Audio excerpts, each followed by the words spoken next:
Hi అండి అందరికీ welcome to my channel. నిన్నైతే ఐకానిక్ టవర్ 1 అండ్ 2 చూశారు కదా. ఈరోజు అయితే మీకు 3, 4, 5 అయితే చూపించబోతున్నాను. ప్రజెంట్ ఎలా ఉంది ఏంటి అనేది. సో ఈ శిలాఫలకం కనిపిస్తుంది కదా, ఇదైతే అప్పుడు బాబు గారు ఉన్నప్పుడైతే ఈ శిలాఫలకం అయితే వేశారు ఐకానిక్ టవర్స్కి. ఇప్పుడైతే మీరు ఇక్కడ చూస్తున్నారు కదా, ఇది ఐకానిక్ టవర్ 3 అనమాట. దాదాపుగా ఇది వచ్చేసి 40 అంతస్తులతో అయితే ఉండబోతుంది. అలాగే ఇక్కడ పరిస్థితులు చూసుకున్నట్లయితే ఇక్కడంతా మొత్తం ఫుల్ అడవిలాగా ఉండేది, మొత్తం అయితే క్లియర్ చేసేసారు కూటమి ప్రభుత్వం వచ్చిన తర్వాత. ఎందుకంటే ఇది దాదాపు ఇవి వేసేసి ఆల్మోస్ట్ 6 ఇయర్స్ అవుతుంది. 2018లో అయితే కట్టడం జరిగింది. తర్వాత ప్రభుత్వం మారడం వల్ల అయితే సో ఎలాంటి అయితే అభివృద్ధికి నోచుకోలేదు కదా.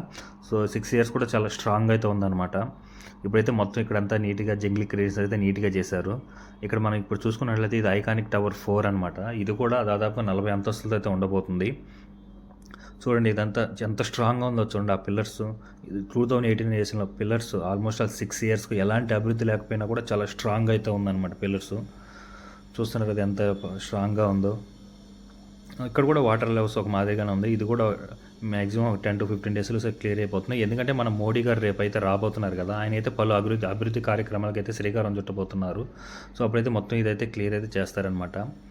ఇక్కడ చూడండి, ఇది వచ్చేసి ఐకానిక్ టవర్ 5 అనమాట. ఇది వచ్చేసి దాదాపుగా 48 అంతస్తులతో అయితే ఉండబోతుంది. ఇందులోనే మనకు వచ్చేసి నారా చంద్రబాబు నాయుడు గారు సీఎం ఉండేది. అలాగే వచ్చేసి హెలికాప్టర్ ల్యాండింగ్ కూడా దీని మీద కట్టుకోబోతున్నారు. చూస్తున్నారు కదా ఎలా ఉందో. ఇది ఐకానిక్ టవర్ 3, 4 మీద చాలా పెద్దదనమాట. ఐకానిక్ టవర్ 5 అనేది ఇది కొత్త టెక్నాలజీ అయితే నిర్మిస్తున్నారు. చూస్తున్నారు కదా ఎలా ఉందో ఐకానిక్ టవర్ 5. అస్సలు ఎక్కడ చెక్కు కూడా చెదరలేదు. 2018 పిల్లర్స్ అలాగే అంత స్ట్రాంగ్గా ఉందో చూడండి.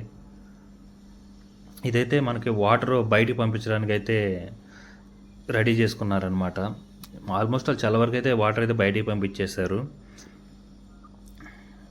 చూస్తున్నారు కదా అక్కడ ఇక్కడ మొత్తం ఇంత ప్రీవియస్ అయితే బయట నుండి చూస్తే అసలు ఇవి కనిపించేది కదా, మొత్తం ఫుల్ అడవిలాగా ఉండేది. అదైతే కూటమి రోజంతా నీట్గా అయితే క్లియర్ చేసేసారు.